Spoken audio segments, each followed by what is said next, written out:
শিক্ষা মানে কেবল school college বা বিশ্ববিদ্যালয়ের সিলেবাস নয়। জীবনের প্রতিটা দিন, প্রতিটা অভিজ্ঞতা, প্রতিটি সম্পর্ক সবই আমাদের শেখায় নতুন কিছু।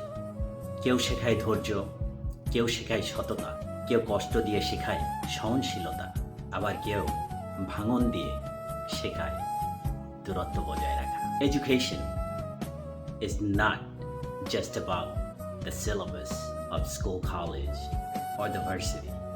Every day of life, every experience, every relationship, everything teaches us something new.